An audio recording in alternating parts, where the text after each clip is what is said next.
시간에 하나님께서 우리에게 주신 말씀은 누가복음 19장 1절에서부터 10절까지의 말씀입니다. 제가 봉독할 때에 살아계신 하나님 아버지 음성을 다 들으실 수 있기를 소원합니다. 예수께서 여리고에 들어가 지나가고 계셨다. 삭개오라고 하는 사람이 거기에 있었다. 그는 세관장이고 부자였다. 삭개오는 예수가 어떤 사람인지를 보려고 애썼으나 무리에게 가려서 예수를 볼 수 없었다. 그가 키가 작기 때문이었다. 그래서 그는 예수를 보려고 앞서 달려가서 뽕나무에 올라갔다. 예수께서 거기를 지나가실 것이기 때문이었다. 예수께서 그곳에 이르러서 쳐다보시고 그에게 말씀하셨다. 삭개오야, 어서 내려오너라. 오늘은 내가 네 집에서 묵어야 하겠다. 그러자 삭개오는 얼른 내려와서 기뻐하면서 예수를 모셔들었다. 그런데 사람들이 이것을 보고서 모두 수군거리며 말하였다. 그가 죄인의 집에 묵으려고 들어갔다. 삭개오가 일어서서 주님께 말하였다. 주님, 보십시오. 내 소유의 절반을 가난한 사람들에게 주겠습니다. 또 내가 누구에게서 강제로 빼앗은 것이 있으면 4배로 하여 갚아주겠습니다. 예수께서 그에게 말씀하셨다. 오늘 구원이 이 집에 이르렀다. 이 사람도 아브라함의 자손이다. 인자는 잃은 것을 찾아 구원하러 왔다. 아멘. 아멘. 주님께서 주시는 말씀입니다. 용납, 중대한 도전이라는 제목으로 오늘 주신 말씀을 함께 묵상하고 은혜를 나누고자 해요. 한 사회가 도덕적으로 옳지 않은 일을 방지하거나 견제하는 방식에는 다양한 것들이 있습니다. 가장 직접적인 것으로는 법이 있어요. 도덕적으로 옳지 않은 일에 대해서 그것을 불법으로 규정하고 사람들이 그 일에 참여하거나 그 일을 행하지 못하도록 하는 방법이죠. 아주 직접적입니다. 처벌이 있기 때문에 그래요. 그런가 하면 이야기 같은 것도 있습니다. 이를테면 권선징악의 주제를 갖고 있는 전래동화 같은 이야기들은 그 이야기를 듣는 사람들에게 선하게 살도록 권하고 악하게 살지 않도록 교훈하죠. 이것은 법에 비해서는 아주 간접적인 방법이라고 말할 수 있습니다. 그리고 법과 같이 직접적이기는 하지만 법이 규정하고 있는 처벌을 부과하는 것은 아니면서도 비도덕적인 일을 방지하거나 견제하는 방법도 있어요. 이를테면 그런 일을 행하는 사람들을 향해서 사회적으로 비난을 한다거나 아니면 사회적인 왕따를 시키는 것들이죠. 이렇게 하면 다른 사람들은 그가 받는 비난이나 사회적인 따돌림을 보면서 그 사람처럼 살려고 하지 않으려고 합니다. 심지어는 비난을 받는 그 사람이 자기 행동을 스스로 교정할 수도 있는 것이고요. 예수님 시대에 이러한 비난이나 사회적인 따돌림을 받았던 대표적인 사람들 가운데 바로 이 세리가 있었어요. 사람들에게는 세리들을 비난하고 따돌릴 만한 충분한 이유가 있었습니다. 세리들은 동족들에게서 세금을 걷어서 로마의 지배를 유지시켜주는 이른바 매국노와 다르지 않았고 정해진 것 이상의 것을 세금으로 빼앗아가는 악독한 불이었을 뿐만 아니라 이방인들과 어울리는 종교적으로도 볼 때 아주 부정한 불이었기 때문에 그래요. 그렇기 때문에 희망 직업 리스트에는 세리라는 직업이 결코 오를 수가 없었겠죠. 세리가 된다는 것은 그들의 매국노질에 참여하는 것이라는 비난을 감수해야 한다는 것이고 또 사회적인 따돌림도 감수해야 하는 것이기 때문에 그렇습니다. 오늘 우리에게 주어진 본문 말씀은 삭개오라는 세리와 예수님과의 만남을 담고 있어요. 본문 3절을 보면 삭개오의 키가 작았다라는 것을 우리가 알 수 있는데 하지만 세리를 향해 가해진 당시의 그 비난과 사회적인 추방의 분위기를 우리가 고려해야 한다면 키가 작다라는 표현은 실제로 그의 키가 작다라는 것을 말해줄 뿐만 아니라 어쩌면 그가 작은 존재, 다시 말해 하찮은 존재로 여겨졌다라는 의미도 여기에 함축되고 있다라고 우리가 볼 수 있을 것 같습니다. 만남의 사건은 이러하죠. 예루살렘을 향해 길을 떠나신 예수님과 그분의 일행은 마침내 예루살렘 가까이에 있는 여리고에 당도하셨습니다. 여리고는 예루살렘 성전에서 종사하는, 특별히 종교적인 업무에 종사하는 제사장들이 많이 살던 도시였어요. 그만큼 예루살렘과 여리고는 가까웠다라고 볼 수 있죠. 그리고 여리고는 세관이 있는 도시였습니다. 자료에 의하면 당시 여리고의 세관이 하던 주 업무는 마케도니아의 베레아에서 유대로 상품이 들어올 때에 그 통관세를 받는 것이었다라고 해요. 그리고 본문에서 삭개오가 그 세관장이었다고 하는 것을 보면 그는 그 세관에서 일하는 세리들의 우두머리였을 것으로 보입니다. 삭개오가 세리들의 우두머리였다라는 것은 다시 말하자면 삭개오는 당시 사람들에게 있어서 매국노 중에 매국노, 아주 상매국노다. 이쯤으로 여겨졌을 것이다 라고 우리가 추측할 수 있다는 것이죠. 본문은 말합니다. 그런 삭개오가 부자였다라고 말이죠. 이것은 불의한 조세제도 하에서 그가 올바르게 생활하지 않았을 가능성을 보여줍니다. 삭개오는 강제력을 동원해서 동족들에게서 세금을 강탈했을 여리고 세리들의 최상위층에 있는 인물이었으니까요. 그런 그가 한 가지 소식을 듣죠. 예수께서 그가 살던 여리고에 오셨다라는 것이었습니다. 그래서 예수님을 보려고 나갑니다. 이유가 있어요. 예수님에 관한 소문을 들어서 알고 있었기 때문에 그렇죠. 당시에 소위 경건이 무엇이고 거룩함이라는 것이 무엇인지를 정의하는 사람들에게서 그리고 그들의 그러한 생각을 따르는 사람들에게서 예수님이 얻은 별명이 하나 있었습니다. 누가복음 7장 34절은 그것에 대해서 이렇게 증언하죠. 저 사람은 마구 먹어대는 자요, 포도주를 마시는 자요, 세리와 죄인의 친구다. 이 구절에서 마구 먹어대는 자라든가 포도주를 마시는 자라는 표현은 일주일에 하루를 금식하는 것을 곧 경건의 생활로 알던 당시 사람들이 예수님은 그렇게 행하지 않는 것을 보면서 예수님은 경건하지 않을 사람이라고 비꼬는 표현이다 라고 볼 수가 있어요.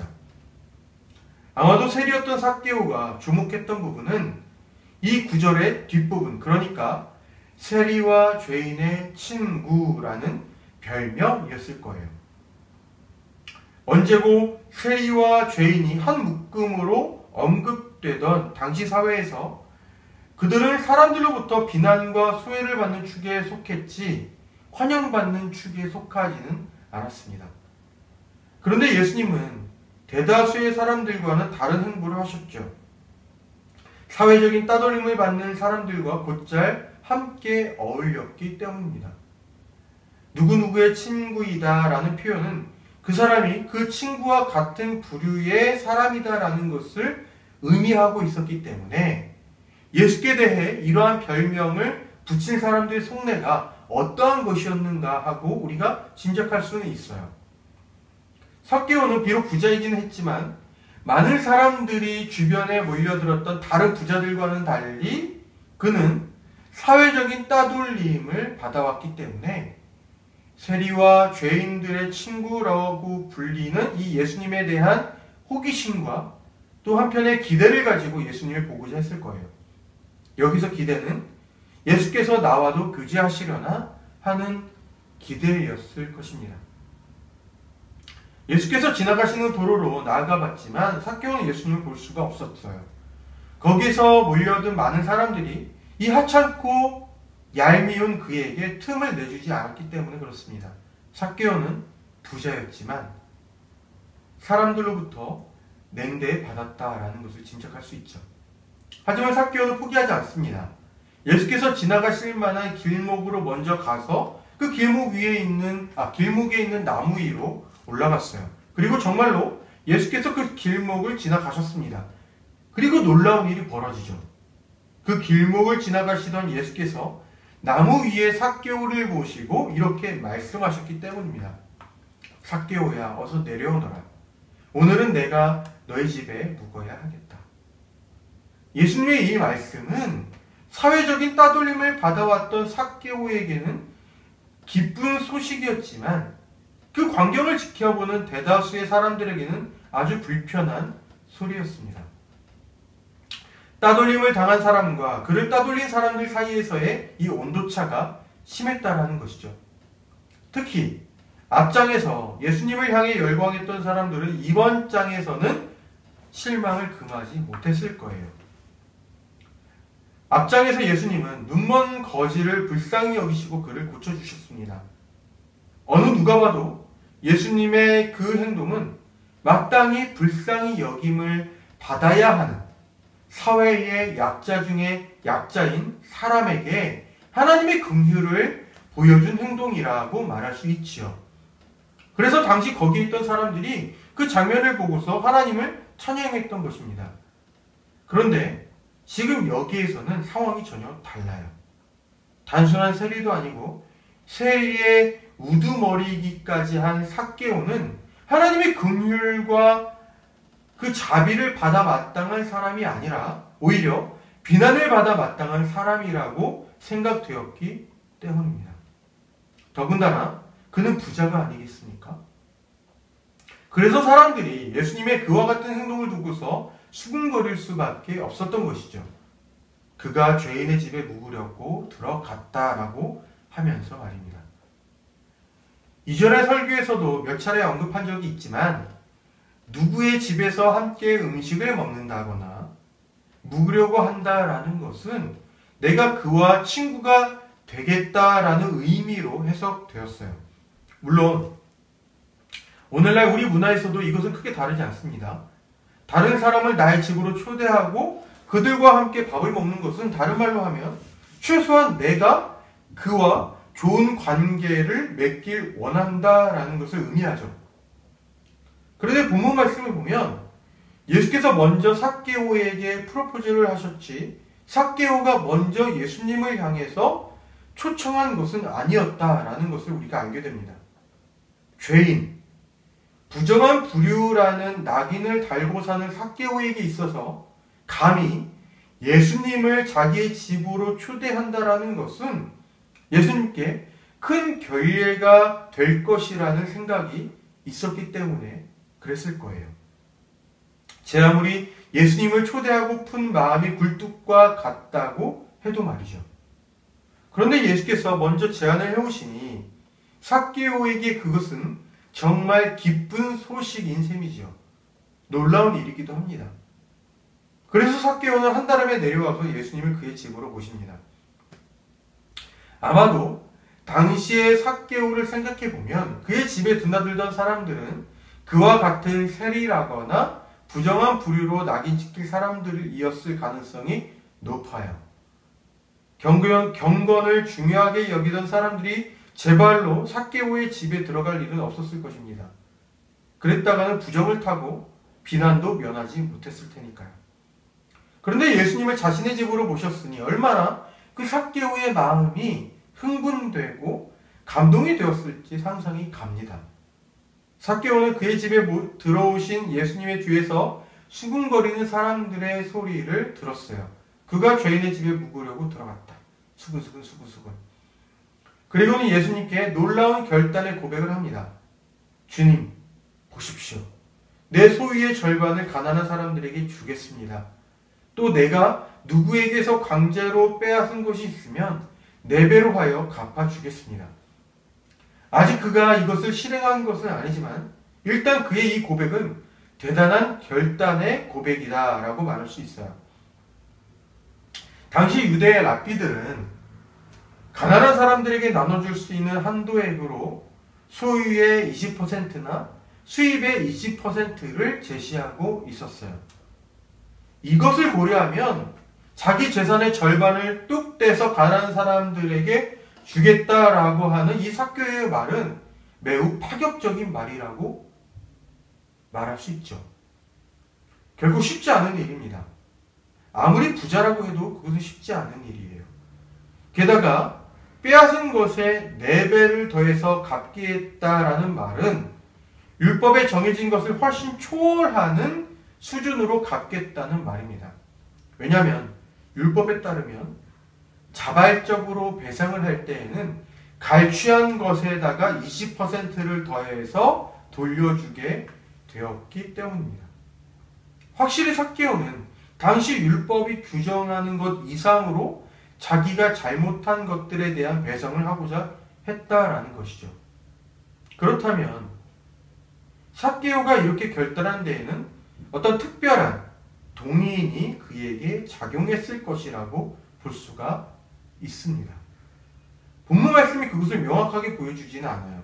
다만 분명한 것은 그것이 예수님과의 만남, 그리고 예수께서 그의 집에 오셔서 그와 함께 교제하고자 하시는 것과 관련이 있다라는 것이죠. 예수님과의 만남이나 예수께서 그의 집으로 오시겠다고 말씀하시는 것은 삭개오의 편에서는 그것을 만들어낼 수 없는 그야말로 예수님의 은혜라고 말할 수밖에 없습니다. 그 은혜가 삭개오에게 주어진 것이라는 말이죠. 삭개오의 입장에서 보면 예수님 주변에 모여들었던 수많은 사람들 가운데 자신이 선택되고 자기의 집으로 예수께서 오시겠다고 하신 것은 순전히 그에게 주어진 은혜입니다. 그리고 예수님을 집으로 모신 후에 그는 대단한 결단을 고백하죠. 그렇다면 이것에 대해서 우리는 이렇게 볼 수 있을 것 같아요. 삭개오가 자기 재산의 절반을 가난한 사람들에게 주겠고 자기가 속인 사람에게 관대하게 보상하겠다고 결단한 것은 예수께서 그에게 주신 어떻게 보면 당시의 통념을 깨는 혁신적인 은혜에 대한 응답일 것이라고 말입니다. 누가는 여기서 이것을 말하고자 한 것 같아요. 은혜의 복음, 그러니까 은혜의 기쁜 소식이라는 것이 회개, 다시 말해 자기 잘못에 대한 반성과 그것을 바로잡고자 하는 행동, 이것으로 연결되어 있다라는 것입니다. 회개는 단순히 마음의 변화가 아니라는 말이죠. 본문의 이야기에서 예수님의 은혜는 삭개오의 회개를 낳게 했고 그것은 다시 삭개오의 결단이라는 열매를 맺게 했지요. 삭개오의 고백을 들으신 예수께서는 그에게 이렇게 말씀하십니다. 오늘 구원이 이 집에 이르렀다. 이 사람도 아브라함의 자손이다. 인자는 이런 것을 찾아 구원하러 왔다.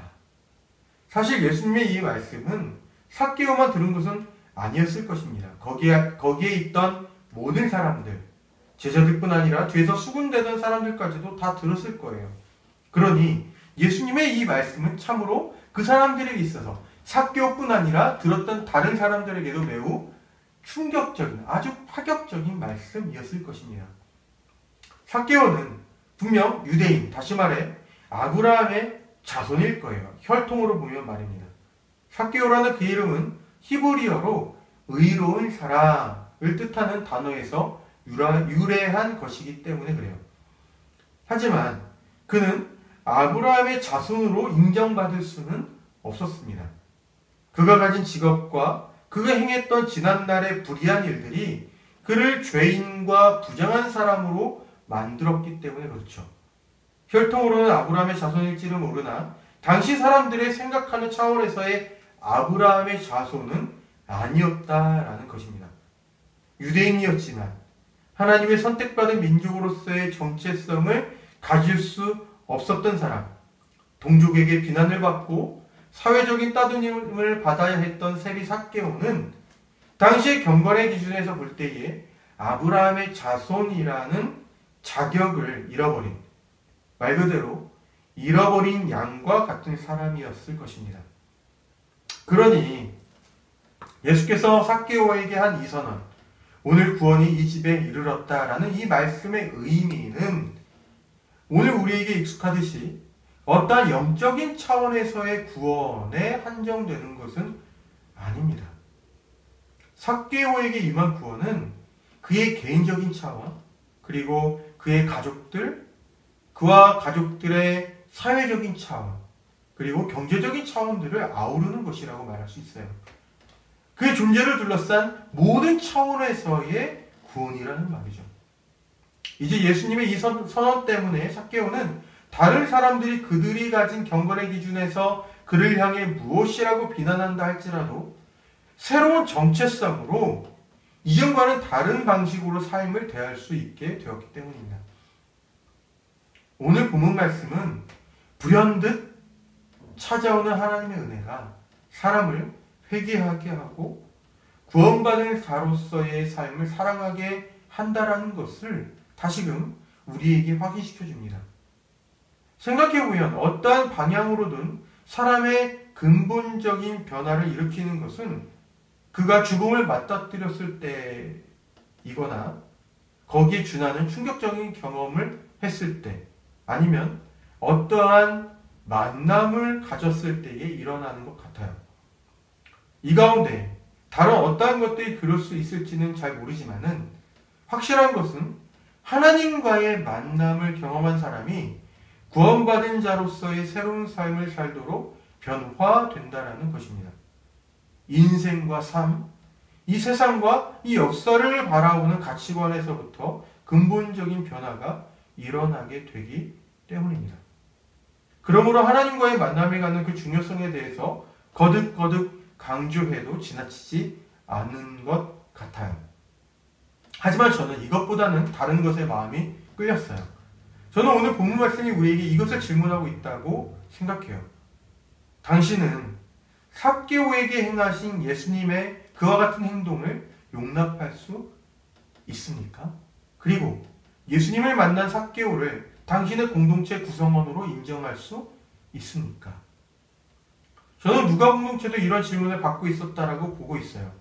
경건의 척도인 율법 준수의 기준에 미달하는 이방인들을 누가 공동체 구성원으로 인정할 수 있을 것인가 하는 질문 말이죠. 누가 공동체에게 있어서 율법 준수의 기준에 미달하는 이방인들과 율법 준수를 중요하게 여긴 유대인들 사이에 이 불화가 있었기 때문에 유대인들에게 있어서 이 질문은 반드시 답해야 하는 아주 중요한 질문이었을 것입니다. 그런데 오늘 우리에게 있어서는 율법 준수보다는 범위를 좀 더 넓혀볼 수 있을 것 같아요. 이러한 질문들로 말입니다.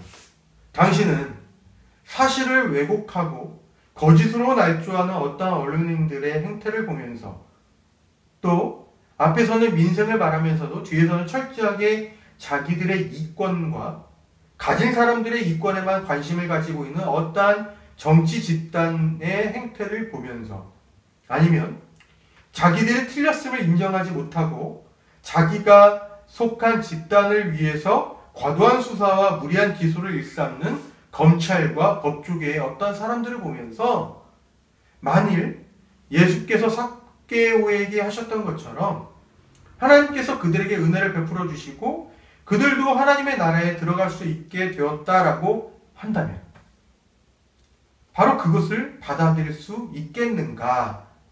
우리는 이러한 질문을 이 본문을 통해서 받고 있다라고 생각을 해요. 우리는 우리 생각보다 이런 질문에 대해서 쿨하게 그렇다라고 말하기 어렵습니다. 예수께서 부정한 죄인인 삭개오의 집에 가신다고 하셨을 때 사람들이 불평하고 뒤에서 수군대던 것처럼 우리도 비슷한 반응을 보이게 되죠. 저는 오늘 본문 말씀이 바로 이것을 우리에게 도전하고 있다고 생각을 해요. 우리가 보기에 하나님의 은총을 받기에 부적절한 사람들이라거나 악인들에게 하나님께서 은총을 베풀어 주실 때, 그리고 그들에게도 하나님 나라에 참여할 가능성이 주어졌을 때, 내부인으로서의 우리가 그들에게 행하신 그 하나님의 일을 인정하고 우리도 그들을 받아들일 수 있어야 한다는 건 말입니다. 거듭 생각해봐도 이것을 글로 쓰고 말로 하는 것은 참으로 쉬운데 마음으로 또 실제로 삶으로 행하기에는 정말 어렵고 힘든 일인 것 같아요. 하지만 그럼에도 우리는 교회의 모든 교우들이 반드시 해내어야 하고 결국에는 또 해낼 수 있습니다. 선하신 하나님의 자비와 오래 참음이 얼마나 우리를 향해 계속되어 왔는지를 우리가 깊이 자각할 수 있기를 빌어요. 또한 우리가 우리의 힘으로가 아니라 우리 안에서 역사하시는 성령 하나님의 그 감동하심으로 우리에게서 선한 능력들이 샘물처럼 나오게 되기를 빕니다. 이번 한 주도 우리는 교회의 모든 교우들이 각자가 서 있는 곳에서 기업고 하나님의 나라가 꽃을 피울 수 있게 되기를 빕니다. 기도하겠습니다. 주님과의 만남이 삭개오에게 주어졌기 때문에 그가 회개하여 회개의 열매를 맺는 삶을 얻게 되었음을 알게 되었습니다. 저희도 언제나 주님과 만남으로써 하나님 나라에 합당한 열매를 이곳 가운데 맺어나갈 수 있도록 인도하여 주십시오. 주님, 저희가 머리와 가슴으로는 도저히 인정할 수 없는 불의의 사람들에게 하나님께서 은총을 베푸실 때에 하나님의 그 일을 인정할 수 있도록 도와주시고 그들도 우리와 함께 하나님 나라에 참여할 동료로 받아들일 수 있도록 저희의 마음과 감정을 인도하여 주십시오. 언제나 어디에서나 성령님을 통해서 저희와 함께 하시는 예수님의 이름으로 기도합니다.